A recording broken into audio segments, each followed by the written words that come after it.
The crystal chandelier overhead didn't just vibrate. It shrieked as the 99th model's body hit the mahogany banquet table, sent sprawling by a backhand that echoed like a gunshot through the obsidian room. Shards of baccarat crystal rained down, catching the light like dying stars before vanishing into the thick pile of the Persian rug. Kenzo adjusted his silk cuffs, the heavy gold links catching the dim light as he smoothed the charcoal wool of his sleeve. His gaze never left the deep crimson wine soaking into the white lace tablecloth, a blooming Rorschach test of Cabernet and violence. "Next," he whispered. The word didn't carry weight, it carried gravity, pulling the air out of the lungs of everyone present. The girl scrambled off the table, her silk gown torn at the shoulder, heels clicking frantically against the marble in a staccato rhythm of retreat. I didn't look up. I kept my chin tucked, the weight of the silver tray balanced on the pads of my fingers, my eyes locked on a single smudge of grease on the rim of a crystal flute. I stepped over a stray silk shawl, my sensible black shoes making no sound against the floor. I reached for the spilled wine, my movements mechanical, my breath shallow enough to keep from fogging the glass. 700 days had passed since I traded my violin for a white apron and a name tag that felt like a brand. I had spent every one of those days in the shadows of Seoul's elite, clearing plates of half-eaten beluga caviar and swallowing the vitriol of men who burned more currency in a single poker hand than I would see in a decade of labor. I wasn't here for the crumbs of their fortune or the hollow prestige of the Kuroyama syndicate. I was here because my sister had vanished from this very ballroom 3 years ago, leaving behind only a diary with Kenzo's name scrawled on the final page, the ink pressed so hard the paper had physically scarred. I had expected a monster with visible teeth. I hadn't expected the way the oxygen seemed to vanish the moment he walked in, or the way my pulse hammered against my ribs like a trapped bird whenever he turned his head in my direction. I was a ghost, a piece of furniture that happened to breathe, until the wine hit the lace. Kenzo stood up. The sound of his chair scraping against the marble was a jagged blade across the silence of the room. He stood 6'2", a tower of tailored wool and hidden scars that didn't bother competing with the scent of his expensive sandalwood cologne.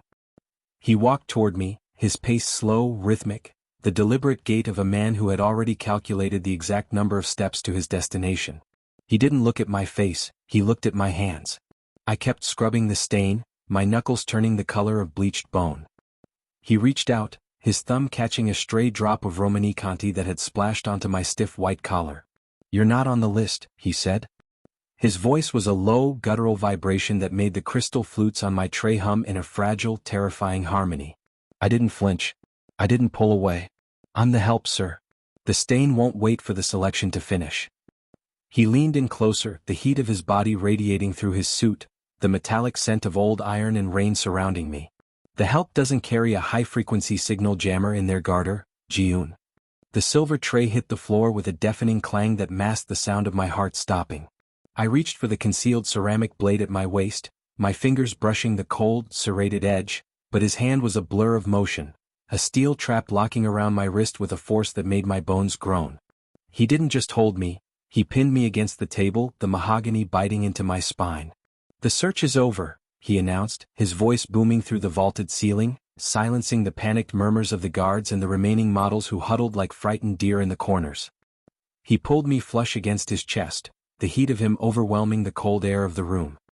He turned to the shadows of the mezzanine where the snipers lived, his eyes scanning the darkness with predatory clarity. "Send the others to the basement. This one is mine." Before I could find the leverage to snap my wrist free, the heavy oak doors of the ballroom disintegrated. A dozen men in matte black tactical gear swarmed in, red laser dots dancing across the crystal chandelier like a swarm of angry hornets. "Get her out!" Kenzo roared, shoving me toward a hidden panel in the gold-leafed wall. I stumbled into the dark, the first real gunshot tearing through the air behind me. The secret passage smelled of damp earth, ancient dust, and the sharp tang of gunpowder. I ran, my lungs burning, the heels of my shoes snapping off as I tore them away to gain traction on the slick stone. Behind me, the muffled thuds of suppressed gunfire sounded like heavy raindrops on a tin roof, distant but closing. I didn't know where the tunnel led, only that the man who had just claimed me as his property was currently the only barrier between me and a dozen professional killers who didn't care about my sister or my secrets. I reached a heavy steel door and threw the full weight of my shoulder against it. It didn't budge. I fumbled for the lockpick set hidden in the lace of my garter, my fingers slick with cold sweat, the metal clicking frantically against the tumbler. The door groaned open, revealing a sub-basement garage filled with black SUVs and the smell of diesel. A hand slammed against the doorframe inches from my temple.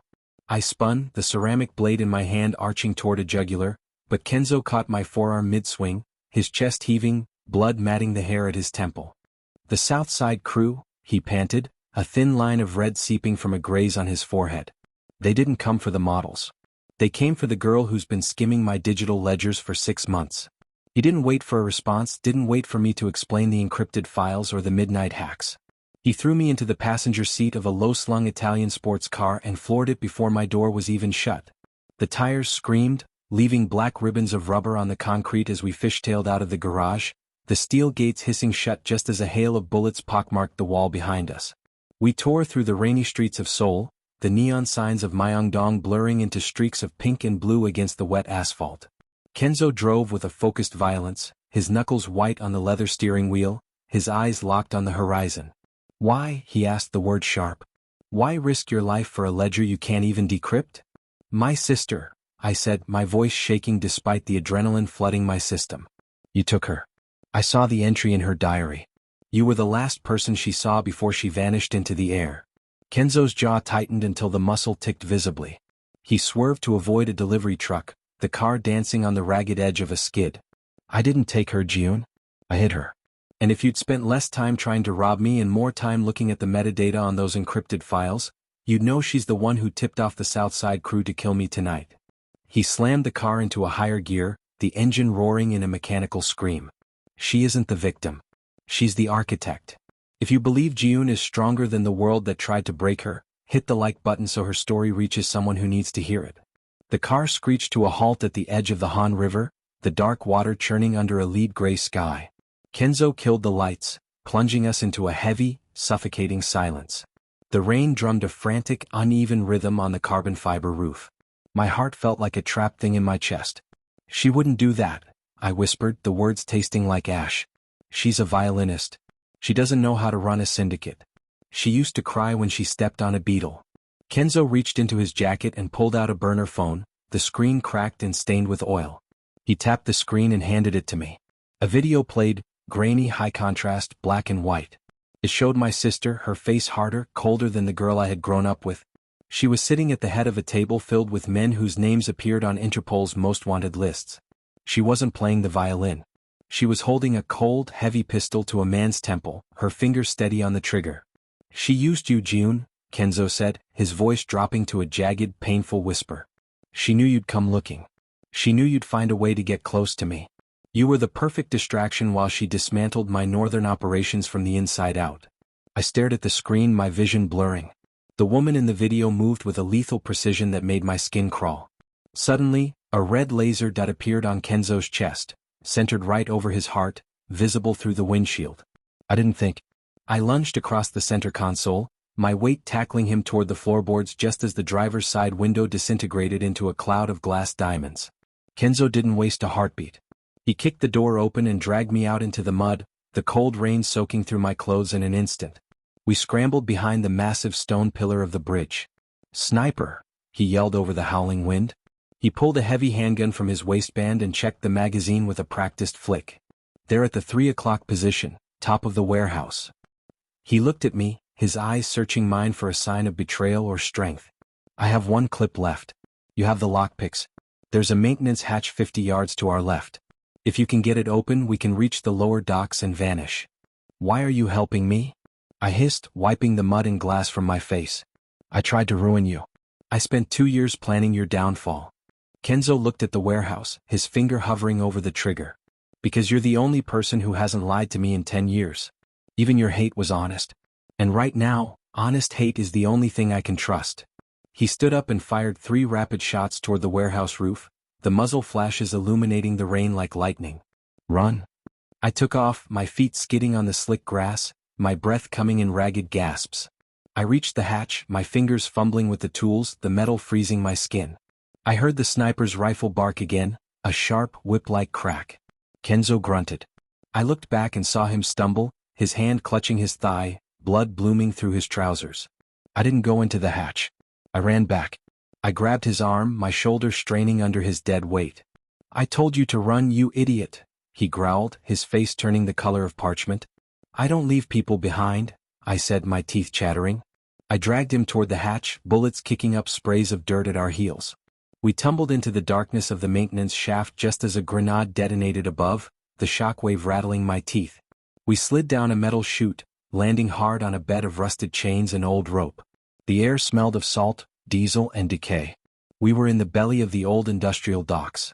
Kenzo leaned against a corrugated shipping container, his breathing coming in ragged, wet hitches. He ripped off his silk tie and tied it tightly around his leg, his jaw set in a grimace of absolute pain. You're a fool, Ji-eun. You could have been halfway to the Busan border by now. I sat down across from him, my hands shaking uncontrollably. I pulled the silver locket from under my shirt, the one my sister had given me on my 18th birthday. I opened it. Inside wasn't a photo or a lock of hair. It was a micro-SIM card hidden behind a false back. She didn't use me as a distraction, I said, my voice turning cold as the river water. She used me as a carrier. This card? It contains the biometric keys to your entire offshore network. She didn't want you dead. She wanted you bankrupt and powerless. Kenzo froze. He looked at the card, then at me. The realization hit us both at the same time. The South Side crew wasn't trying to kill him to take over his territory. They were trying to get to me. I was the prize. I was the key to the empire. And my sister was the one who had put the target on my back. If you think Kenzo is the only one who can protect Ji-eun from her own blood, drop a like so the algorithm knows this story matters. The sound of a heavy boat engine rumbled through the floorboards, a deep, rhythmic thrumming that made the rusted chains vibrate. A searchlight swept across the warehouse windows, cutting through the dark like a neon blade. That's her boat, Kenzo whispered, grabbing a discarded iron pipe to pull himself to his feet. The Blue Orchid. He looked at the micro-SIM in my hand, his eyes dark with a mix of fury and respect. If she gets that card, it's over. Not just for me. For the city. She's not like me, Ji-eun. She doesn't care about the balance of power. She wants to watch the world burn so she can play the soundtrack. I stood up, my grip tightening on the locket until the metal bit into my skin. Then we don't give it to her. I looked around the warehouse. It was filled with old chemical drums, stacks of dry timber, and the ghosts of industry. How much ammunition do you have left? Kenzo checked his weapon. 2 rounds. And a phosphorus flare. I looked at the chemical drums. They were marked with a bright yellow flammable warning. Give me the flare, I said. Kenzo handed it over, his eyes narrowing. What are you doing, Ji-eun? I spent 2 years clearing tables for you, I said, a jagged, dangerous smile touching my lips for the first time. I think it's time I served a real meal. I started knocking over the drums, the pungent, sweet smell of accelerant filling the room. I laid a trail of paper and dry timber leading toward the center of the warehouse. Outside, the boat docked with a heavy thud. I heard the sound of boots on the pier, heavy, tactical, numerous. Ji-eun, a voice called out, the voice of my childhood, the voice that had sung me to sleep. My sister. Give me the card and I'll let him live. You know I always loved you best. Don't die for a man who treats you like a servant. I stepped into the light of the warehouse doorway, the silver locket held high. I could see her now, standing on the pier, dressed in a black leather trench coat, surrounded by 20 armed men. She looked beautiful. She looked like a monster. Come and get it, Hannah? I shouted. She signaled her men. They surged forward, their boots pounding on the wooden planks like a drum roll. Kenzo moved into the shadows, his silhouette disappearing among the crates. I waited until the first man stepped into the warehouse, his rifle leveled at my head, his finger tightening on the trigger. Now. Kenzo's voice echoed from the rafters above. He fired his last 2 shots, not at the men but at the overhead crane cable. A massive steel shipping crate swung down with the force of a wrecking ball, smashing into the lead soldiers. I struck the flare. The phosphorus ignited in a brilliant, blinding white light that seared my retinas. I dropped it into the pool of chemicals. The world turned into a wall of roaring fire. The explosion threw me backward, the heat scorching the hair on my arms. I scrambled toward the back exit, the warehouse behind me becoming a furnace of orange and black.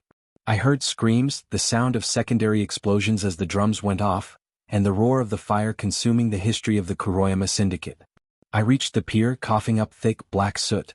Kenzo was there, leaning against a pylon, watching the Blue Orchid attempt to back away from the burning dock as the flames licked at its hull.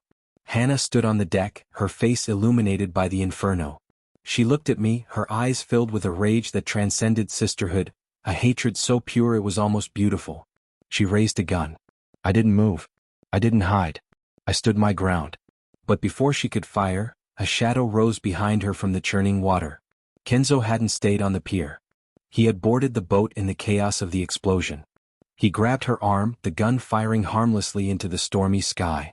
They struggled on the edge of the deck, the boat rocking violently as the dock collapsed into the river. "Kenzo!" I screamed, the sound lost in the wind. The boat's fuel tank ignited. A massive fireball rose into the night sky, turning the Han River into a lake of molten gold. I watched as the blue orchid was swallowed by the flames, the two figures on the deck disappearing into the blinding light. I fell to my knees on the cold concrete, the rain finally washing the soot and blood from my face. I held the locket in my hand, the empty locket. I had swallowed the SIM card the moment the fire started. I was the only one left who knew the codes. I was the only one left who could unlock the empire or bury it forever. The sirens were close now, the blue and red lights reflecting in the puddles like a neon funeral. I stood up, my legs feeling like lead. I looked at the burning water one last time, expecting nothing. A hand reached up from the edge of the pier, clutching the rusted metal railing with a grip born of pure spite. A hand with a cracked Patek Philippe watch, the face stained with salt and blood. Subscribe if you want to hear more stories about people who risked everything for the truth. I pulled him up. Kenzo collapsed onto the pier, coughing up river water and ash, his clothes shredded to rags. He looked at the burning wreckage of the boat, then at me, his eyes wide with a strange, frantic relief. "She's gone," he wheezed. I knelt beside him, my fingers tracing the jagged, bleeding scar on his temple. "The Empire is gone too," I said. I reached into my pocket and pulled out a different micro-SIM card, a dummy I had taken from the burner phone. I snapped it in half and tossed the pieces into the churning river. "The codes?" he asked, his voice a ghost of its former power. "I lied," I whispered, leaning close to his ear. There were no biometric keys. It was just a SIM card with a recording of her voice confessing to our father's murder. And now, it's at the bottom of the river with her. Kenzo started to laugh, a dry, hacking sound that turned into a violent cough. He looked at me, his eyes softer, more human than I had ever seen them. "You rejected the models, you destroyed my legacy, and you lied to the most dangerous man in Korea without blinking." He reached out, his hand resting on the back of my neck, his thumb brushing the tattoo of the bird with the broken wing. "You're a terrible waitress, Ji-eun. And you're a terrible boss," I replied, the first real tear tracking through the soot on my cheek. The police cars skidded to a halt at the end of the pier. Officers swarmed out, their tactical lights cutting through the rain. We didn't run. We didn't hide. We sat there in the mud, two ghosts among the ruins of a golden cage that had finally been torn open. "What now?" I asked as the handcuffs clicked around my wrists, the cold steel a familiar weight. Kenzo looked at the rising sun, the first pale light of dawn breaking through the smoke and the rain. "Now," he said, "we find out if the bird can fly without the map. If this story broke your heart the way it broke mine, leave a like so I know to tell more stories like this." The end of the Kuroyama syndicate wasn't a headline in the morning papers. It was a whisper in the back alleys of Seoul. The girl in the white apron and the man in the charcoal coat disappeared into the system, their names scrubbed from the ledgers of the living. But sometimes, in the quiet, hidden tea houses on the outskirts of the city, people still tell a story. They talk about a man who rejected 99 queens for a girl who knew how to clean a wine stain, and how she ended up being the only one who could clean the blood from his soul. I watched the smoke rise from the river from the back of the police van, the SIM card still tucked under my tongue, a secret that would stay buried until the world was ready for it. The bird wasn't broken anymore. It was just waiting for the wind.